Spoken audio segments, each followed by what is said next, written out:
नमस्कार, मैं हूं श्वेता मिश्रा अवस्थी और आप देख रहे हैं हमारा खास शो जिसका नाम है यूनिवर्सिटी ऑफ डायमंड्स। वो यूनिवर्सिटी जिसका आजादी से पहले का अस्तित्व है, वो यूनिवर्सिटी जिसके कैंपस से कई व्यक्तित्व निकले हैं। यहाँ से निकले स्टूडेंट्स ने पॉलिटिक्स और ब्यूरोक्रेसी में बड़ा नाम कमाया है।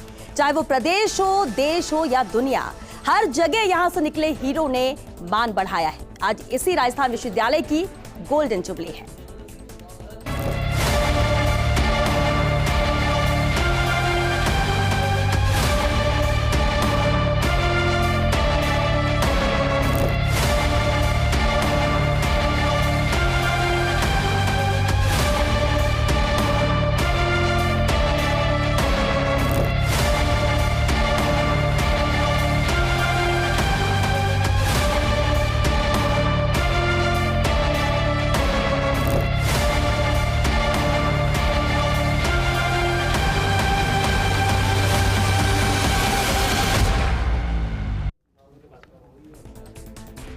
तो राजस्थान यूनिवर्सिटी आज अपना डायमंड जुबली मना रहे हैं। 75 साल हो चुके इस यूनिवर्सिटी को और आज 76वां स्थापना दिवस मनाया जा रहा है। बेहद खास मौका है, खास तौर पे उन लोगों के लिए जो इस यूनिवर्सिटी से पास आउट हैं, यहाँ से पढ़े, राजनीति में आए, कई क्षेत्रों में नाम कमाया है, राजस्थान का नाम रोशन किया है।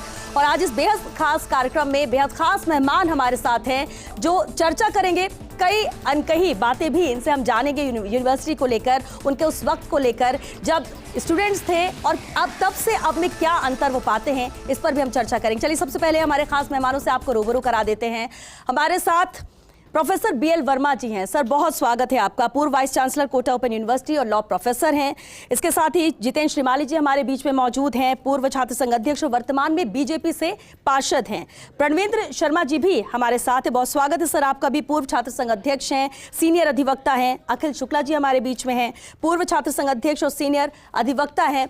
और प्रोफेसर सीवी डाबरिया जी हमारे बीच में हैं, प्रोफेसर ज्योग्राफी से हैं। और साथ ही मिथिलेश जायमिनी जी हैं हमारे बीच में, पूर्व शोध छात्र प्रतिनिधि हैं, राजनीतिक विश्लेषक भी हैं, डिबेट्स में भी आप उन्हें देखते रहते हैं। सुधांशु माथुर जी हमारे साथ हैं, senior editor first India news. बहुत स्वागत है आप सभी का।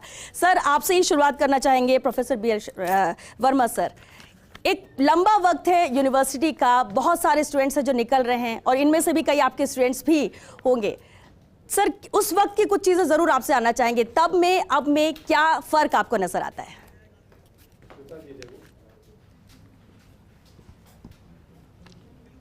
राजस्थान विश्वविद्यालय 75 वर्ष पुराना है और जिसमें से 60 वर्ष जी मैंने इसको अच्छी तरह से देखा है जी, छात्र के रूप में भी और शिक्षक के रूप में भी, और विभिन्न पदों पर, प्रशासनिक पदों पर भी काम करने के रूप में भी जी। तो मुझे लगता है कि ये राजस्थान विश्वविद्यालय देश के उन 8-10 विश्वविद्यालयों में है जो कि समाज और राष्ट्र को उन्होंने बहुत कुछ योगदान दिया है। यहाँ पर चाहे न्यायपालिका का क्षेत्र ले लो, क्योंकि मैं लॉ के क्षेत्र में हूँ इसलिए मुझे ज़्यादा उसका भी मालूम है, और चाहे वो शिक्षा के क्षेत्र में देख लीजिए, चाहे आपके राजनीतिक क्षेत्र में देख लीजिए। आपने अभी फोटो बताए हैं, सबके बताया है, सब बड़े नेता हैं। हमारे 2-3 नेता तो अभी यहाँ जितेंद्र जी और अखिल शुक्ला और ये सभी लोग ये बैठे हैं। तो इसलिए राजनीतिक क्षेत्र में, न्यायपालिका के क्षेत्र में, शिक्षा के क्षेत्र में और सामाजिक सरोकार के क्षेत्र में बहुत कुछ योगदान दिया है। यहाँ पर जितने भी शोध छात्र रहे हैं और शोध का कार्य हुआ है, उनका एक गुणवत्ता युक्त शोध रहा है और उसी प्रकार शिक्षा के क्षेत्र में भी उनका अच्छा योगदान रहा है।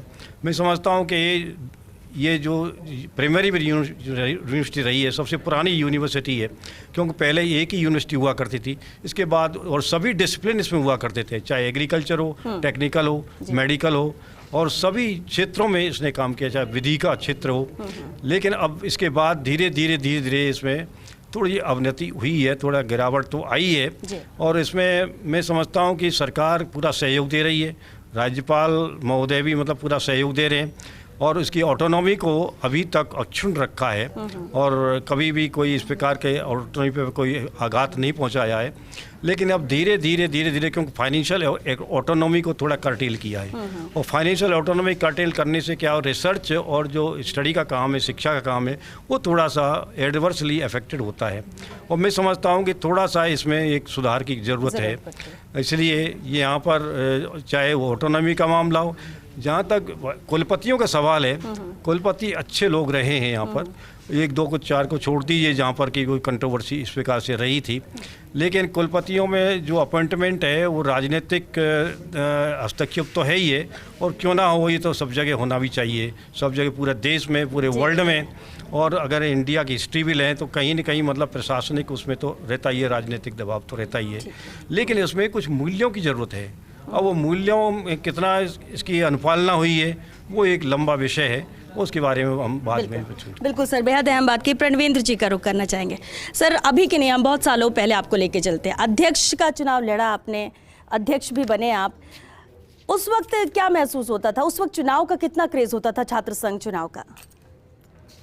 देखिए 1989 में जब 7 वर्षों तक चुनाव नहीं हुए थे, तो 89 में जो चुनाव हुआ जिसमें मैं अध्यक्ष निर्वाचित हुआ, तो मुझे इस बात का गौरव प्राप्त है और मैं सौभाग्यशाली समझता हूं कि उस छात्रों के लोकतांत्रिक अधिकारों की बहाली के लिए 1982 में जो पहला आंदोलन हुआ था, उस आंदोलन का नेतृत्व भी मैंने किया था।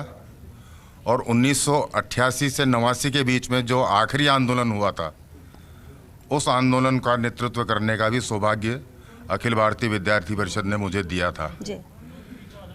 तब में और अब में जो अंतर है उस पर आने से पहले मैं राजस्थान विश्वविद्यालय से निकले हुए सभी छात्रों को, राजस्थान विश्वविद्यालय के तमाम पूर्व गुरुजनों को और वर्तमान में अध्ययनरत छात्रों को, वर्तमान में जो अध्ययन करा रहे हैं गुरुजन, उन सभी को राजस्थान विश्वविद्यालय की 75वीं वर्षगांठ पर हार्दिक बधाई और अभिनंदन करता हूं। साथ ही राजस्थान विश्वविद्यालय को मैं ये सुझाव देना चाहूँगा कि ये वो आखिरी विश्वविद्यालय है जिसकी स्थापना पराधीन भारत में हुई थी और इसकी स्थापना के पश्चात भारत को आज़ादी मिली थी। तो जिस प्रकार आज पूरा देश आज़ादी की 75वीं वर्षगांठ आज़ादी के अमृत महोत्सव के रूप में मना रहा है, तो मैं चाहता हूं कि राजस्थान विश्वविद्यालय भी इस आने वाले पूरे वर्ष को राजस्थान विश्वविद्यालय की स्थापना के अमृत महोत्सव के रूप में मनाए। साल भर इस प्रकार की गतिविधियां हों, जिन गतिविधियों में जुड़कर राजस्थान विश्वविद्यालय के छात्र पूरे वर्ष भर इस अमृत महोत्सव के नाम से राजस्थान विश्वविद्यालय को गौरवान्वित करें। अब मैं आपके मूल प्रश्न पर आता हूं कि जहां तक इन 25-30 वर्षों में समय, जो वातावरण तेज़ी से बदला है, तो समय का चक्र चलता रहता है और समय के साथ साथ सारी चीज़ें बदलती हैं। लेकिन मैं जहाँ तक छात्र नेतृत्व की बात है, तो मैं ये समझता हूँ कि छात्र नेतृत्व पहले की अपेक्षा थोड़ा सा कमज़ोर हुआ है। वो कमज़ोर इसलिए नहीं हुआ है कि छात्र नेतृत्व में कोई कमज़ोरी है, उसमें प्रशासनिक दखल और सरकारी दखल बहुत ज़्यादा हो गया है। राजस्थान विश्वविद्यालय एक स्वायत्त विश्वविद्यालय है और राजस्थान विश्वविद्यालय के दैनिक कामकाज में न तो सरकार को और न प्रशासन को न पुलिस को रोज़ रोज़ दखल देना चाहिए। तो मैं इस अमृत महोत्सव जब आज से प्रारंभ होने वाला है, इस राजस्थान विश्वविद्यालय की हीरक जयंती पर राजस्थान की सरकार को, राजस्थान के समस्त प्रशासन को और पुलिस को ये सलाह देना चाहूँगा कि राजस्थान विश्वविद्यालय की गरिमा और स्वायत्तता को बहाल रखें और उसका जो गौरवशाली इतिहास रहा है, उस गौरवशाली इतिहास को अक्षुण्ण रहने दें। उसमें आए दिन निरंतर कोई छेड़छाड़ न करें। नहीं की जाए। ठीक है अखिल जी, अभी जिस तरह से प्रवीण जी ने कहा, आप भी अध्यक्ष रहे हैं, क्या वाकई में प्रशासनिक सरकारी दखल अब बढ़ा है, उस वक्त इतना नहीं था? श्वेता जी, उस समय में और अब में बहुत फर्क आ गया। उस समय हम देखते थे कि छात्र राजनीति में पैसे का बिल्कुल कोई रोल नहीं हुआ करता था। पैदल चल करके, साइकिल पे चल के, स्कूटर पे चल के छात्र नेता वहाँ पर छात्रों की समस्याओं के लिए जूझते थे, आंदोलन करते थे और निर्वाचित होते थे। आज के समय में स्थिति ये आ गई कि बड़ी बड़ी गाड़ियाँ और बड़े बड़े पैसे के सोर्सेज और बड़े बड़े मोबाइल और सोशल नेटवर्किंग का इतना ज़्यादा हस्तक्षेप हो गया है कि आप पूछिए मत। अब आपने जो बताया हस्तक्षेप की बात, आप ये देखिए विश्वविद्यालय का गौरवशाली इतिहास रहा है और जब इसकी तारीफ होती है तो हमें खुशी होती है। आज जैसे राष्ट्रगीत रुक गया, कुल गीत रुक गया, तो दिल में दुख हुआ। इतना बड़ा विश्वविद्यालय, कंप्यूटर साइंस का इतना बड़ा डिपार्टमेंट, आप क्या संदेश दे रहे हैं समाज को? राजस्थान के कुलाधिपति महोदय वहाँ पर विराजमान, राजस्थान सरकार के मंत्रीगण वहाँ विराजमान और वहाँ पर डिग्रीज वितरण हो रही है, विश्वविद्यालय की छवि सबके सामने आने वाली है। तो ऐसी स्थिति में हमें ये सोचना पड़ेगा कि कुलपतियों का चयन जो हो रहा है, उन चयन के बारे में विचार करना पड़ेगा। क्या उनको पर्याप्त अनुभव है? क्या राजस्थान विश्वविद्यालय में जो एक यूजीसी ने जो मानदंड तय किए हैं 10 वर्ष के, क्या वो है? यदि नहीं है तो क्यों बनाया जा रहा है ऐसे लोगों को जो अनुभवहीन लोग हैं और उनके कारण ऐसी बड़ी विश्वविद्यालय की ख्याति को क्षति होती है? तो इन सब बातों पर विचार करना पड़ेगा। वो तो कह रहे हैं कि टेक्निकल इश्यू, गलतियां हो जाती हैं। आपको लगता है क्या इतनी छोटी बात है? ऐसा है, इससे पहले भी एक कार्यक्रम में ऐसा हो चुका है। ये कोई छोटी मोटी गलती नहीं है। कंप्यूटर साइंस का इतना बड़ा विभाग हो जहाँ पर इतने सारे लोग हमारे यहाँ कार्यरत हों, तो ऐसी स्थिति में ये कोई गलती नहीं है, ये एक तरह की इनकी लापरवाही है।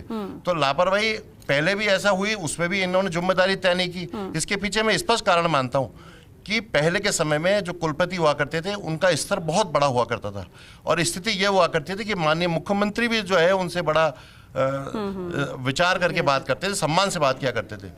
आज के समय में भी जो स्थिति है वो ये है कि यह लोग बन रहे हैं परंतु इनको किसी को अनुभव नहीं है, तो वो इस बात से भयभीत रहते हैं कि कहीं ऐसा नहीं हो कि मेरे अनुभव कम होने के कारण या मेरी योग्यता में कमी होने के कारण और मैं दबाव में वह रहते हैं। पहले वह लोग होते थे वो बिल्कुल ऐसे होते थे, योग्यता रखते थे, विशिष्ट योग्यताएं रखते थे और वो उनके वाणी में बहुत वजन था, उनके शोध कार्य में बहुत वजन था, राष्ट्रीय ख्याति प्राप्त थे, अंतर्राष्ट्रीय ख्याति प्राप्त वो लोग हुआ करते थे। तो उसके कारण जो है हम वो लोग बनाने पर कुलपति पद बहुत गर्वित होता था, मतलब कुलपति पद का सम्मान बढ़ता था। परंतु आज की स्थिति में कुलपति पद से व्यक्ति अपना सम्मान बढ़ाने का जो प्रयास कर रहे हैं उनकी योग्यताओं का जवाब हो रहा है, ये सबसे बड़ा कारण है। जी सीवी डावरी जी, अभी आपने सुना अखिल जी ने क्या कहा, सम्मान कम हो रहा है तो क्यों हो रहा है वाकई में? क्योंकि पहले और अब में अगर इतना अंतर आया है तो क्या वाकई में अब अपने फायदे के लिए इस पद का इस्तेमाल हो रहा है? क्या पद की गरिमा उस हिसाब से नहीं बनाई जाती जैसे पहले रहती थी? नहीं, मैं मानता हूँ कि पद की गरिमा में कुछ अंतर आया है, उसको अवनति नहीं कहूँगा मैं, ये समय का चेंजेस को बोलूँगा मैं। इस समय का वर्तमान समय में ऐसा हो रहा है। दखलंदाजी प्रशासनिक भी हो सकती है, राजनीतिक भी हो सकती है, कई सारी हैं, लेकिन ये सत्य है और वर्तमान है। लेकिन इसके बावजूद विश्वविद्यालय में 10 से 15 नए सेंटर खुले हैं जिनका भविष्य में बहुत अच्छा आपको रिजल्ट भी मिलेगा। CCT सेंटर, यूसिक सेंटर, एम्प्लॉयमेंट सेंटर, और अच्छा काम हो रहा है, मैं मना नहीं करूंगा इस बात से। पिछले 3 साल 5 साल से पहले अवनति का एक दौर था, मना नहीं करता इस बात से भी। लेकिन आज की तारीख में मैं कहूँगा वापस जो नए रिक्रूटमेंट हुए हैं 8-10 साल पहले, उसके बाद से वो लोग भी इस लाइन में जुड़े हैं। जुड़ने में थोड़ा सा समय लगता है। तो अब उनके प्रमोशन भी हो रहे हैं। वजह कुछ इकोनॉमी भी हो सकती है, विश्वविद्यालय को इतना अनुदान नहीं दिया गया पिछले सालों में, चाहे वो वाइस चांसलर्स की वजह से हो या पॉलिटिकल वजह से हो, चाहे, लेकिन विश्वविद्यालय में पैसा आएगा, इंफ्रास्ट्रक्चर बढ़ेगा, काम करने की इच्छा होगी। रिसर्च का जो डाउनफॉल हुआ है पिछले 10 साल में कि प्रोफेसर्स, मैं खुद प्रोफेसर हूँ वहाँ पे, लेकिन मेरे को पता है कि रिसर्च के नाम पे हमने बहुत कुछ नहीं किया है। मैं इस बात से सहमत हूँ क्योंकि फाइनेंशियली एड कहीं नहीं है, सेंट्रल गवर्नमेंट से भी नहीं है, स्टेट गवर्नमेंट से भी नहीं है, क्योंकि फाइनेंशियली तो वैसे भी हम जूझ रहे हैं, इकोनॉमिक कंडीशन इतनी अच्छी है भी नहीं। हाँ, इसके सबके बावजूद विश्वविद्यालय को, मैं अपने साथी लोग मेरे साथ में ही थे जब मैं भी PG कर रहा था, तो मैं इसे आश्वस्त करता हूँ इनको कि भविष्य विश्वविद्यालय का दोबारा वही होगा जो हमने सोचा है।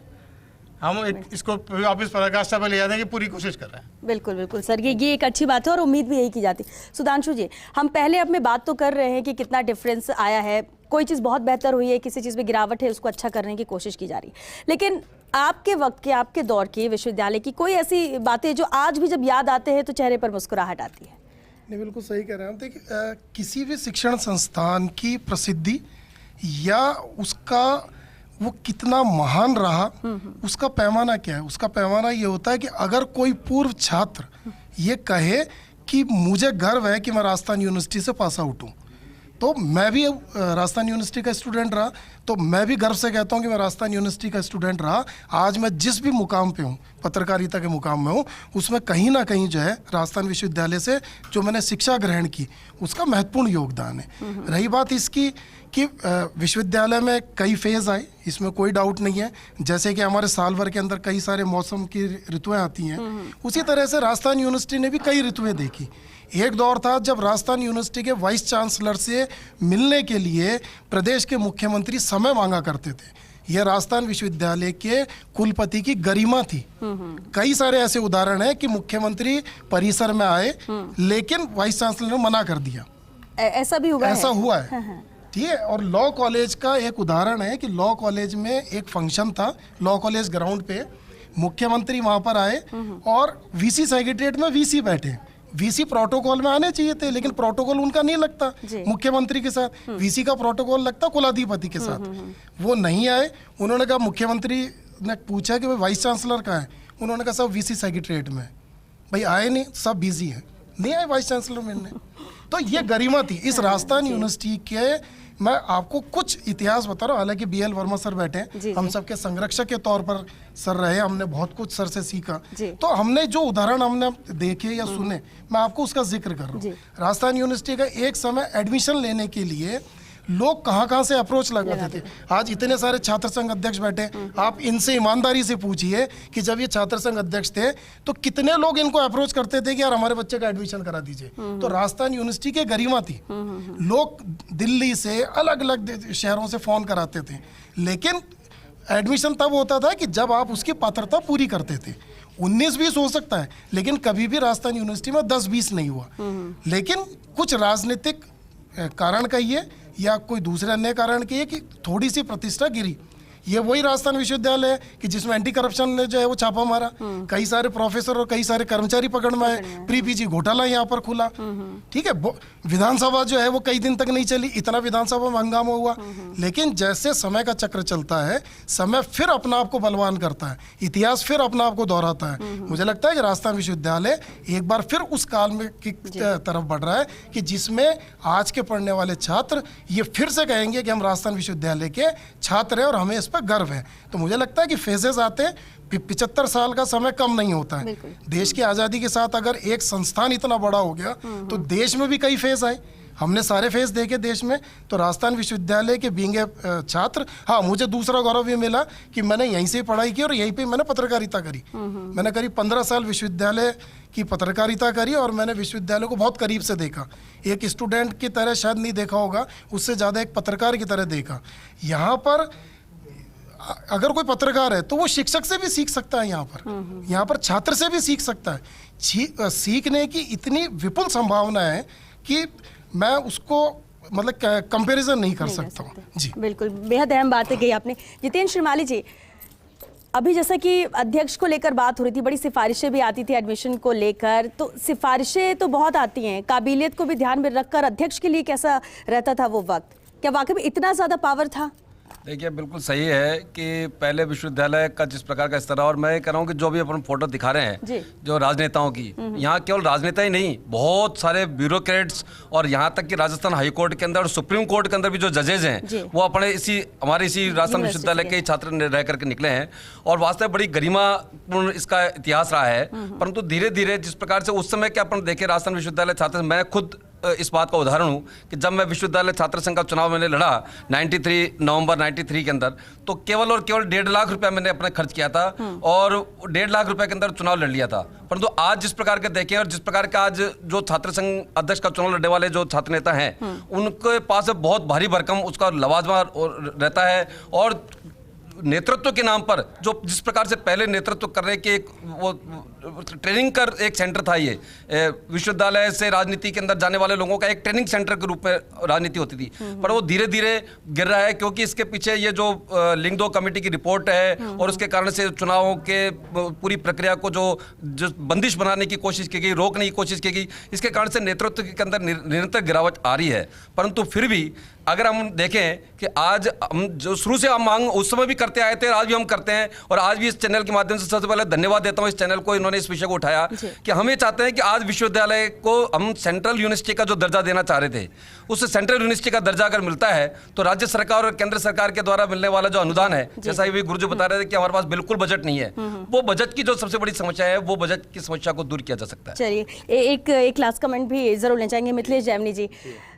शोध की जब बात आती है, बहुत सारी फैसिलिटी है जो उस वक्त से और बेहतर करने की कोशिश राजस्थान यूनिवर्सिटी करता रहा, और यही वजह है कि आज छात्रों की संख्या बढ़ती ही जा रही है यहाँ से लेकर। लेकिन कमियों की भी हम बात करें या बहुत बेहतर की भी बात करें, उस वक्त के दौर में आज के दौर में भी फ़र्क बहुत आया है। लेकिन कोई एक ऐसी चीज़ जो लगातार निरंतर जारी है इन 75 सालों में जो कायम है? देखिए श्वेता जी, 75 सालों में यहाँ का जो रिसर्च वर्क है, पर्टिकुलर मैं साइंस की बात करूँ तो काफ़ी कुछ अच्छा काम हुआ है यहाँ। किसी ज़माने में यहाँ पपीते के बीज से गर्भ निरोधक टीका जो प्रोफेसर एन.के. लोहिया ने बनाया, काफ़ी उस पर अभी वर्क चल रहा है, विदेशों में भी वर्क चल रहा है। इसके अलावा आंकड़े का जो पेज है, जो उसके दूध से लैक्टस से पेट्रोल बनाने का प्रोफेसर अश्विनी कुमार ने काम शुरू किया, वो चल रहा है। अभी जयनारायण व्यास यूनिवर्सिटी जोधपुर में जो हैं पीसी त्रिवेदी जी, उनके रिसर्च वर्क में जो बायोटेक्नोलॉजी पे चल रहा है। तो एक यहाँ पे केमिस्ट्री में प्रोफेसर मेहता हुए हैं, वो नोबेल प्राइज सिलेक्शन कमेटी के मेंबर रहे। राजस्थान यूनिवर्सिटी के लिए इससे ज़्यादा प्राउड मूवमेंट नहीं हो सकता कि एक यहाँ का प्रोफेसर रहा। दूसरा मैं चर्चा करना चाहता हूँ कि अभी देश के सबसे वरिष्ठ लॉ के प्रोफेसर हमारे साथ बैठे हुए हैं, इनसे सीनियर कोई नहीं है, और इनके कई ऐसे स्टूडेंट तैयार हुए हैं जिन्होंने राजस्थान में एक तीसरा पार्टी बनाई, तीसरा मोर्चा खोला, और पहला आदमी है जो प्रधानमंत्री नरेंद्र मोदी के साथ एनडीए के घटक दल में बैठक के में शामिल हुआ, और जब किसानों के मामला आया तो उसी दल को छोड़ दिया। वो नाम है हनुमान बेनीवाल। ऐसे ही महेश जोशी जो ट्रबल शूटर है, आज अशोक गहलोत के राइट हैंड माने जाते हैं, हनुमान माने जाते हैं, ट्रबल शूटर माने जाते हैं, वो किसी जमाने में उसी राजस्थान विश्वविद्यालय के अध्यक्ष रहे। ऐसे ही कालीचरण सर्राफ, राजेंद्र राठौड़ जो सबसे तेज तर्रार नेता माने जाते हैं, और विधानसभा में जिनके फ्लोर मैनेजमेंट को पूरा हिंदुस्तान कायल है कि वो जब फ्लोर पे बोलते हैं, वो भी लॉ के स्टूडेंट रहे। कालीचरण सर्राफ जी लॉ के स्टूडेंट रहे। तो राजस्थान यूनिवर्सिटी में कई नामी प्रोफेसर निकले हैं। जैसे अपने सांगानेर का जो गंदा पानी निकलता है, जो सांगानेर की कला से निकलता है, वो जो प्रिंटिंग से, उसमें बहुत ज़्यादा हैजार्डस एलिमेंट्स होते हैं, उनको निकालने के लिए यहाँ के प्रोफेसर के.पी. शर्मा जी हैं जो भरतपुर के रहने वाले हैं। उन्हें स्विट्जरलैंड में भी जाके काम करने को मिलना। उन्होंने ऐसा एक मिनरल तैयार किया, ऐसा नेचुरल मिनरल, कि वो वाटर फिल्टर होते होते वो एग्रीकल्चर योग्य हो गया। नहीं तो वो पानी से लैंड खराब हो रही थी, लैंड की जो ह्यूमस लेयर है वो डैमेज हो रही थी। और दूसरा मैं ये कहना चाहूँगा कि पहले जो रिसर्च स्टूडेंट था, उनका टीचर के प्रति, अपने जो गाइड होता था उसके प्रति बहुत रेस्पेक्ट होता था। अब थोड़ा आर्थिककरण आ गया है, तो टीचर, क्योंकि अब स्कॉलरशिप बहुत बढ़ गई है, 30-35 हज़ार रुपये मिलने लग गए हैं जो नेट JRF क्रॉस कर लेते हैं, तो जो पैसा बढ़ा है उससे सम्मान गिरा है। पहले पैसा नहीं था, लेकिन जो गुरु और शिष्य के बीच में बहुत गहरा संबंध था। अब हम कई काली करतूत हमने देखा रिसर्च के नाम पर हुआ। एक पिछले दिनों खबर छपी कि रिसर्च के नाम पर अस्मत मांगी। तो ये जो ऐसे हादसे हो रहे हैं, यानी प्रोफेसर शर्मनाक है, ज्योग्राफी के भी प्रोफेसर बैठे हुए हैं। ज्योग्राफी में एक हादसा हुआ कि प्रैक्टिकल में कौन गाइड बनेगा, प्रैक्टिकल लेने कौन जाएगा, क्योंकि वहाँ जो प्राइवेट कॉलेज होते हैं उनमें पैसे मिलते हैं, उस पर आपस में टीचर लड़ लिए। फिर बांदीकुई में पेपर आउट हुए, उन्हें वापस BOS में सदस्य बनाने की तैयारी कर ली। अभी इसी राजस्थान यूनिवर्सिटी में इसी कार्यकाल में आज 75 साल हम मना रहे हैं जिस व्यक्ति के खिलाफ मुकदमा दर्ज हुआ कॉमर्स में, और उन्होंने पेपर आउट करने की बात की। तो ऐसा हो रहा, पहले बहुत खुला सामान था। पहले जो एक कांग्रेस घास की खबर थी, पार्थिनम स्टोरफोरस, जो कांग्रेस घास के नाम से किसी जमाने में 1969 में जब इंदिरा गांधी जी ने गेहूं आयात किए थे, तो उनके साथ एक वीड्स आई थी, एक खरपतवार आई थी, उसका नाम पार्थिनम स्टोफोरस है। उसको राजस्थान विश्वविद्यालय में शोध हुआ कि पार्थिनम स्टोफोरस जो अपने इनमें लगती है, गुलदस्ते वगैरह में एक सफ़ेद फूल आता है, उससे अस्थमा होता है। ये राजस्थान यूनिवर्सिटी में हुआ। सौभाग्य से मैं उस समय भास्कर में रिपोर्टर था, उस खबर को मैंने ब्रेकआउट किया कि ये जो पार्थिनम स्टोफोरस है, जो कांग्रेस घास है, वो कांग्रेस घास सारे उसमें जा रही है, उससे अस्थमा बढ़ रहा है। बिल्कुल। तो ऐसा कई रिसर्च वर्क हैं। बहुत सारे रिसर्च वर्क हो, जिस तरह से उदाहरण यहाँ पर मिथिलेश जी भी दे रहे हैं। देखिए बहुत लंबी फहरिस्त है। हम 75 साल की जब बात करते हैं तो बहुत सारे ऐसी लंबी लिस्ट जिसमें अगर हम नाम भी जाएंगे कि कौन कहाँ पर है, कैसे नाम कमा रहा है, बहुत मुश्किल होगा कि एक एक नाम कोई बताया जा सके, लेकिन नाम रोशन सभी कर रहे हैं। चर्चा हम जारी रखेंगे क्योंकि यहाँ पर हमने सबके मत, सबके विचार जाने, पहले अब में फर्क जाना, लेकिन इन सभी से संस्मरण भी जरूर हम सुनना चाहेंगे। जो आज की पीढ़ी है वो भी जानना चाहेगी कि वो वक्त भी कैसा था और कैसे साथ में सब रहते थे, चुनाव भी लड़ते थे लेकिन प्यार भी उतना ही कायम रहता था। यूनिवर्सिटी ऑफ डायमंड्स, हम इन्हीं की बात कर रहे हैं क्योंकि ऐसे बहुत ही कम मौके मिलते हैं जब दिन भी खास हो, मौका खास हो और खास चेहरे हमारे बीच में हो, क्योंकि सबको एक मंच पे एक साथ इकट्ठा करना भी छोटी चुनौती नहीं है, बड़ी चुनौती ही है। वर्मा सर, आपके पास ही आना चाहेंगे। हमने देखिए समझा भी बहुत कि पहले अब में क्या फ़र्क है, लेकिन अब हम सब और हमारे दर्शक भी संस्मरण ज़रूर सुनना चाहेंगे। और हमने सुना है महेंद्र चौधरी जो कि उप मुख्य सचेतक है, उनको लेकर कोई संस्मरण है आपके पास? नहीं, ऐसा है कि सबके बारे में मेरे पास संस्करण वो है, सब स्मरण है। और जैसे मैं सबसे पहले इनको लेता हूँ अखिल शुक्ला जी को। शुक्ला जी का संस्मरण ये है कि इन्होंने यूनिवर्सिटी में बहुत बड़ा कंट्रीब्यूशन किया है।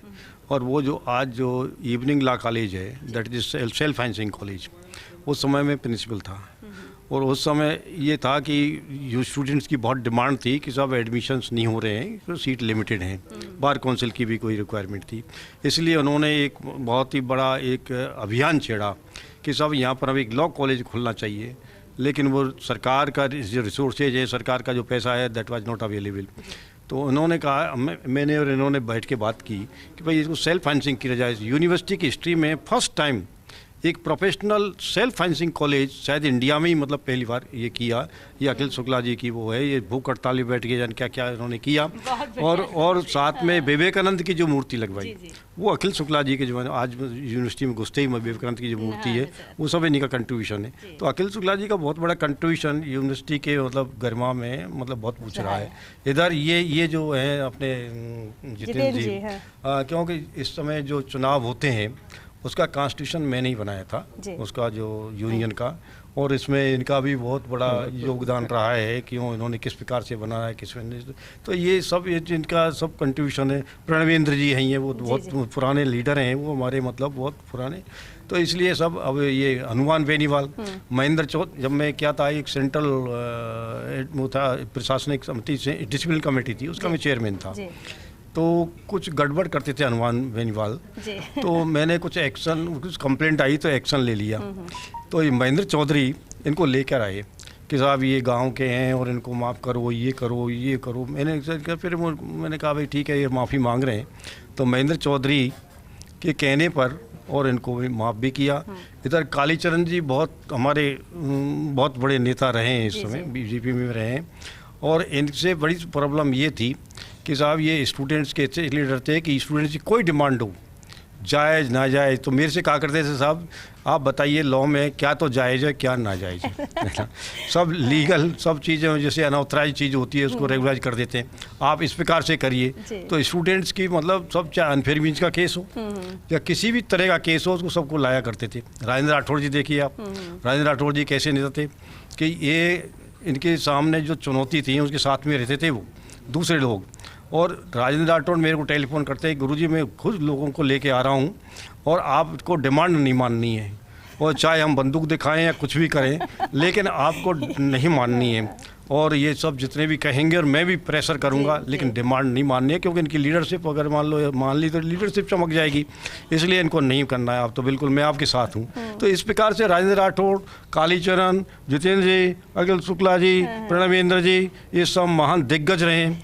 एक अच्छा इनके साथ में ही, क्योंकि मैं 1968 से 71 एक जस्टिस GS सिंह भी थे, वो यहाँ पर स्टूडेंट थे मेरे, फिर वो एडवोकेट बने, हाई कोर्ट जज बने, फिर सुप्रीम कोर्ट के जज बने थे। अब वो पढ़कर इतना पढ़ते थे वो, मुझे याद है कि कभी कभी मैं क्लास में पढ़ाता था तो उनका ऐसा कोई चीज़ समझ में नहीं आती, मेरे घर पे आ जाते थे। मैंने कहा इतना मत पढ़ा करो, मुझे पता नहीं था कि ये इतने राइज करेंगे कि हाई कोर्ट का जज भी बनेंगे, सुप्रीम कोर्ट के जज बनेंगे, और बड़े इंपॉर्टेंट फैसले उन्होंने सुप्रीम कोर्ट में जज उनको दिया था। तो ये सब चीज़ें मतलब मुझे बड़ा एक अच्छा लगता है जब इन लोगों से मिलता हूँ मैं। और ये लोग अब जेमिनी जी हैं, जेमनी जी हमारे वो आगे बड़े नेता हमारे लाहौटी जी। मैं लाइब्रेरी का डायरेक्टर भी रहा हूँ राजस्थान यूनिवर्सिटी का। तो उस समय मतलब यह कि इन्होंने मेरे खिलाफ वो छेड़ दिया ट्रेड मतलब कि साहब इनको हटाओ यहाँ से और ये होगा। जो वो कमल साहब उस समय वो वाइस चांसलर थे, तो चूंकि मेरा और कमल साहब का थोड़ा सा था, मेरा भी नाम था पैनल में, उनका नाम था, लेकिन वो पॉलिटिकली वो थोड़े से स्ट्रॉन्ग पड़े मेरे से। तो जो वाइस चांसलर तो इन्होंने जाकर कहा कि साहब या तो आप इस्तीफा दीजिए, BBL वर्मा जी को हटाओ। तो इन्होंने मुझे उससे हटवाया, किससे, डायरेक्टर लाइब्रेरी से हटवाया। तो ये ऐसे ऐसे मतलब महानुभूति विभूति में बैठी है ये। तो आज श्वेता जी आपने मुझे इनसे मतलब रूबरू कराया, बहुत अच्छी बात रही। और सब ये और लेकिन मुझे यूनिवर्सिटी के बारे में, क्योंकि मैं 60 साल से यूनिवर्सिटी से जुड़ा हुआ हूँ। पहले जो गर्मा थी, चाहे इलाहाबाद यूनिवर्सिटी हो, कैलकाटा यूनिवर्सिटी हो, चाहे अच्छी कोई मतलब BHU हो, उनके मुकाबले बिल्कुल ये यूनिवर्सिटी थी। और बड़े अच्छे मतलब ये यहाँ पर लोग मतलब प्रोड्यूस किए इन्होंने। लेकिन धीरे धीरे मैं देख रहा हूँ तो कुछ तो गवर्नमेंट के जो पॉलिसीज हैं ना, उनकी वजह से भी इसमें कुछ डाउनफॉल हुआ है। जैसे फॉर एग्जांपल, पहले एक तो मतलब ये है कि वाइस चांसलर की एज फिक्स कर दी, पहले 62 थी, फिर 65 की, फिर 70 कर दी। इस प्रकार से जो कि अच्छी यूनिवर्सिटीज़ में अब भी कोई एज नहीं है वाइस चांसलर की, नंबर 1। नंबर 2, वाइस चांसलर से प्रोटोकॉल का ध्यान नहीं रखते। Even they can go to the collector, tehsildar, even SDO। This has happened now a day, so therefore I am very painful. मतलब ये कि एक्टिविटीज है इनकी इस प्रकार की, तो ये तो प्रोटोकॉल का ध्यान नहीं रखते। और ये जो ये फाइनेंशियल ऑटोनॉमी भी मतलब देना चाहिए थोड़ा सा, क्योंकि एक्ट में अमेंड करके इन्होंने इतनी फाइनेंशियल कर्टेलमेंट कर दिया, फाइनेंशियल रेस्ट्रिक्शंस लगा दिए वाइस चांसलर पर कि अगर कोई नया कोर्स भी अगर मान लो एस्टेब्लिश करना खोलना चाहते हैं या कुछ नई स्कीम लाते हैं, प्रोजेक्ट लाना चाहते हैं, तो उसमें वाइस चांसलर हैंडीकैप्ड। तो एक फाइनेंशियल ऑटोनॉमी भी थोड़ी मिलनी चाहिए। मैं तो ये नहीं कहता पूरी मेरे, थोड़ा बहुत मिलना चाहिए। बिल्कुल सर, ये आपके एक्सपीरियंसेस हैं और यही सुझाव हैं, अगर अमल किया जाए तो और बेहतर जल्दी किया जाए। लेकिन आपके जो संस्मरण आपने सुना है बेहद दिलचस्प है। अब क्योंकि अशोक लाहोटी जी भी हमारे बीच में है, अध्यक्ष हैं, सांगानेर से विधायक हैं, मेयर भी रहे हैं, जयपुर को बहुत ही अच्छे से समझते भी हैं। छात्र संघ का चुनाव जीता अपने अध्यक्ष के तौर पर भी, और ये आप देख रहे हैं अभी, हालांकि थोड़ी देर से ही आ पाए, लेकिन समझना आपसे ये चाहेंगे और जानना चाहेंगे कि एक दो बातें वो जो आपको हमेशा याद आती है, आज भी याद आती हैं, भली राजनीति में थोड़ा गंभीर होना पड़ता है मुद्दों को लेकर सब कुछ, लेकिन वो ऐसी बातें जो मुस्कुराहट लाती है और याद दिलाती हैं आज भी कि फिर से वैसा माहौल हो। देखिए श्वेता जी, बहुत ही आज मैं कह सकता हूँ कि हम सब के लिए गौरवमय दिन है कि राजस्थान यूनिवर्सिटी के बारे में हम सब चर्चा कर रहे हैं। यूनिवर्सिटी मैं ये कह सकता हूँ कि हमारे छात्र जीवन से लेकर अब तक जो है विश्वविद्यालय और यूनिवर्सिटी मेरा तो मैं ये कह सकता हूँ मेरा पहला प्यार है। और उस राजस्थान यूनिवर्सिटी की वो बहादुर की थड़ी जिस पर सारे दलों के नेता बैठकर चाय पीते थे, और उस कैंपस में अंदर जाने के बाद सब अपनी अपनी आइडियोलॉजी के साथ पॉलिटिक्स करते थे, लेकिन वो बहादुर की थड़ी को न तो हम कभी भुला पाएंगे न कभी भूला है। आज भी वो बहादुर मुझे एक बार मिल गया तो उससे गले मिलकर ऐसा लगता है जैसे राजस्थान यूनिवर्सिटी के वो दिन वापस लौट आए हों। तो इसलिए वो यूनिवर्सिटी के वो दिन और जो किस्से हैं, यूनिवर्सिटी के बहुत सारे किस्से हैं, आंदोलन भी है। सबसे बड़ी बात ये थी कि जिस समय हम आंदोलन करते थे तो आंदोलन करते थे और उस समय यूनिवर्सिटी कैंपस के अंदर झगड़ा भी हो जाता था, लेकिन उस झगड़े के 10 मिनट बाद हम छात्र संघ वापस बहादुर की थड़ी पे आकर चाय साथ पीते थे। कभी ऐसा मन मुटाव ऐसा नहीं हुआ कि कहीं आपस में बहुत ज़्यादा कोई रंजिश हो और हो। जो आज राजनीति में जो गिरावट है उतनी ही उस समय राजनीति में गिरावट नहीं थी। छात्र संघ के चुनाव में एक सीढ़ी चढ़ने के लिए और पोर्च पे चढ़ने के लिए कितना बड़ा झगड़ा हो जाता था, लेकिन वो चुनाव खत्म होने के बाद सब साथ बैठ के करते थे। तो इसलिए मैं कह सकता हूँ कि राजस्थान यूनिवर्सिटी जो है हम सब की राजनीतिक जीवन की एक शुरुआत उस राजस्थान यूनिवर्सिटी के कैंपस से हुई है। और उस राजस्थान यूनिवर्सिटी के कैंपस नहीं, वरना यदि देखो देश में तो एक जो कह सकते हैं कि परंपरागत राजनीति, जो पारिवारिक राजनीति जो थी, जो वंशानुगत राजनीति थी, उस पर ब्रेक लगाने का कोई काम किसी ने किया तो राजस्थान यूनिवर्सिटी सहित देश की तमाम यूनिवर्सिटी और कॉलेजेस ने और छात्र संघों ने किया। इन छात्र संघों के बहाने इस देश को तरह तरह के मतलब चंद्रशेखर जी भी छात्र राजनीति से निकले थे, यूपी के बहुत सारे बड़े बड़े लीडर छात्र राजनीति से निकले हैं, राजनाथ सिंह जी निकले हैं, अमित शाह जी खुद विद्यार्थी परिषद के कार्यकर्ता रहे हैं। तो इसलिए राजस्थान में तो एक लंबी फहरिस्त है, यहाँ इतने सारे छात्र नेता आपके बीच में बैठे हैं। और राजस्थान विधानसभा में भी जब हम में से कुछ लोग बोलते हैं तो सामने से कोई न कोई आवाज़ ज़रूर लगाते हैं कि भाई अब ये यूनिवर्सिटी वाले खड़े हो गए, ये एक दूसरे पे कटाक्ष करेंगे। चाहे उधर से रघु जी बोले, चाहे इधर से राजेंद्र राठौड़ जी बोले, चाहे उधर से प्रताप जी बोले, चाहे महेश जी जोशी बोले, या कोई भी बोले, राजकुमार जी हो या कोई भी हो, सब राजस्थान यूनिवर्सिटी या पूरे राजस्थान स्टूडेंट्स पॉलिटिक्स है। अशोक गहलोत जी खुद पॉलिटिक्स से रहे हैं, तो स्टूडेंट पॉलिटिक्स की राजस्थान की राजनीति में भी और देश की राजनीति में एक बहुत बड़ा महत्व है, चाहे वो दिल्ली यूनिवर्सिटी हो, चाहे राजस्थान यूनिवर्सिटी हो, हर जगह का। और जो किस्सा आपने कहा, वो किस्सा मुझे किस्सा कई बार याद भी आता है, और किस्से को याद करते हैं तो ऐसे लगता है कि यदि उस दिन इतनी बड़ी गलती हो जाती। हम लोग एक आंदोलन कर रहे थे और वाइस चांसलर के जो बिल्डिंग है, उस बिल्डिंग के ऊपर हम लोग रात को चढ़ गए। हमारे में से किसी ने कहा कि अपन ऐसे करते हैं कि एक जना हमारी मांगे नहीं मान रहे थे, तो कहा इन मांगों को मनवाने के लिए अपन इसमें आग लगा लेते हैं, और एक जना तू आग लगाना, और दूसरे ने कहा कि मैं इसको बुझा दूंगा, लेकिन जब तक अपनी आग लगेगी फिर इसको बुझा देंगे।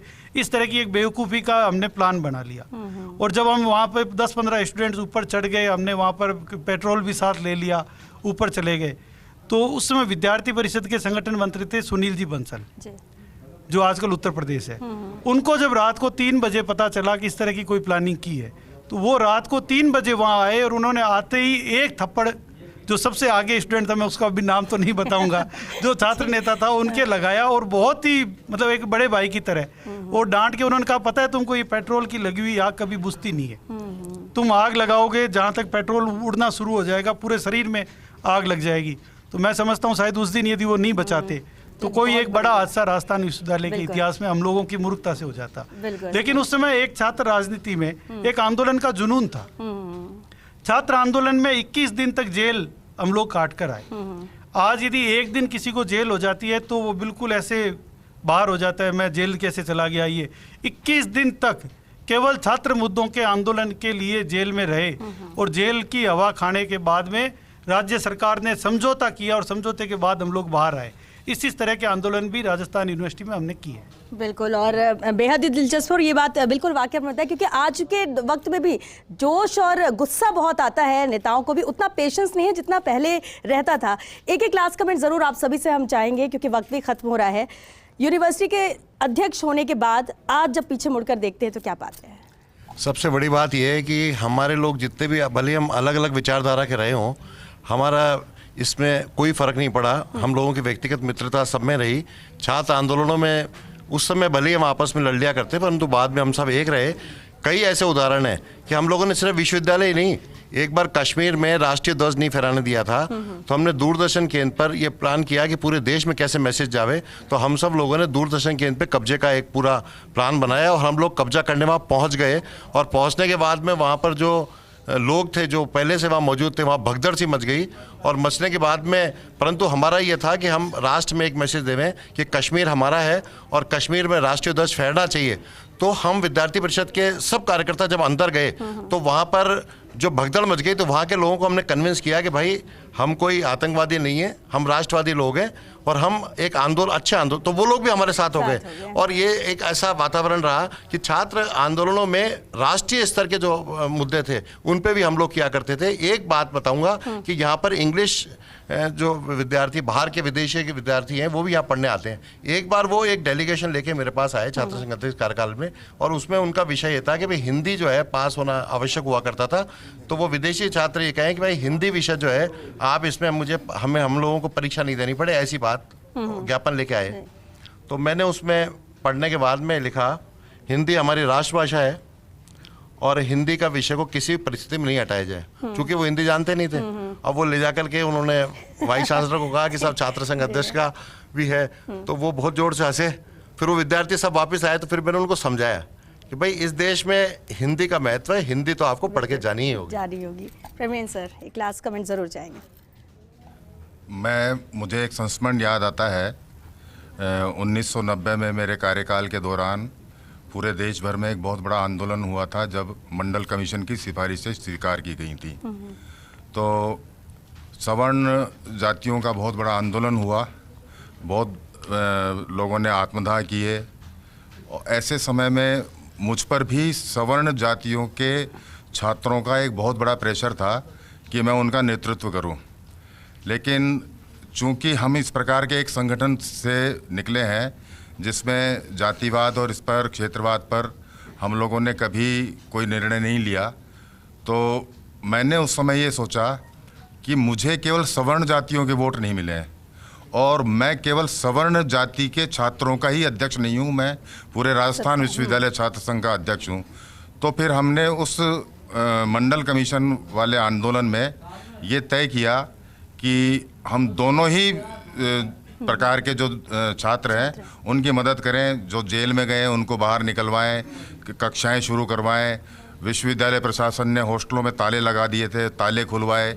इसी से जुड़ी हुई एक बात और है कि उस समय और इस समय के वातावरण को मैं देखता हूं तो एक बहुत बड़ा अंतर ये दिखाई देता है कि उस समय की परिस्थितियों में जब राजस्थान विश्वविद्यालय का कोई व्यक्ति छात्र संघ अध्यक्ष निर्वाचित होता था तो वो पूरे राजस्थान के छात्रों का नेता होता था।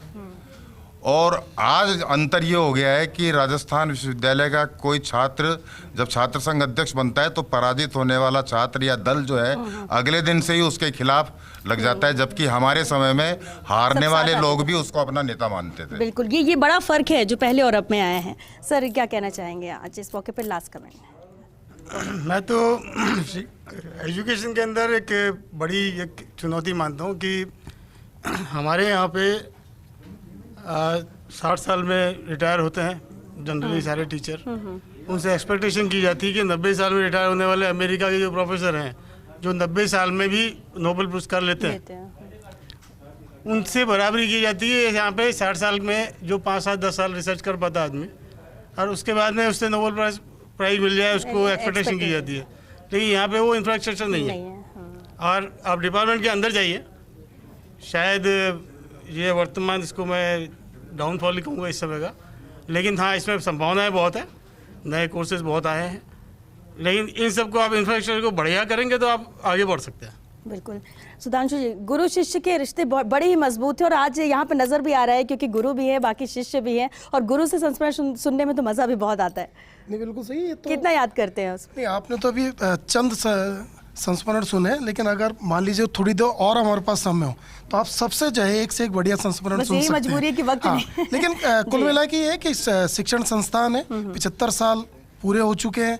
देश के अंदर इसका एक पूरा मान है, स्वाभिमान है, राजस्थान की शान है। राजस्थान विश्वविद्यालय मैं अगर कहूँ तो राजस्थान की शान है। हम सब ये मानते हैं कि हम इस शिक्षण संस्थान से निकले और हमने अपने जीवन में एक मुकाम पाया। हाँ, एक सबसे बड़ी जो कमी मुझे नजर आती है वो कमी है कि चूंकि शिक्षण संस्थान है तो शिक्षण संस्थान से राजनीति को थोड़ा सा दूर रखना चाहिए। आमतौर पे क्या होता है कि जब प्रोफेसर्स के अपॉइंटमेंट होंगे, प्रोफेसर्स के या रीडर्स के प्रमोशंस की बात आएगी, वाइस चांसलर का सिलेक्शन होगा, तो कहीं ना कहीं ना चाहते हुए भी राजनीति हावी होती है। तो मुझे लगता है कि एक लंबा पीरियड हो गया शिक्षण संस्थान की रिपोर्टिंग भी करते हुए, तो मुझे लगता है कि राजनीति को शिक्षण संस्थान से सभी दलों को दूर रखनी चाहिए। तो हो सकता है कि जो शिक्षण संस्थान है उनकी पवित्रता और जो है वो ज़्यादा बढ़े और जो छात्र हैं वो भी इस चीज़ को माने कि उनके साथ हर चीज़ जेन्युइन हो रही है, सिलेक्शन जेन्युइन हो रहा है, वो पास जेन्युइन तरीके से हो रहे हैं। तो राजनीति थोड़ी सी कहीं ना कहीं दूर रखनी चाहिए और सभी राज्य सरकारों को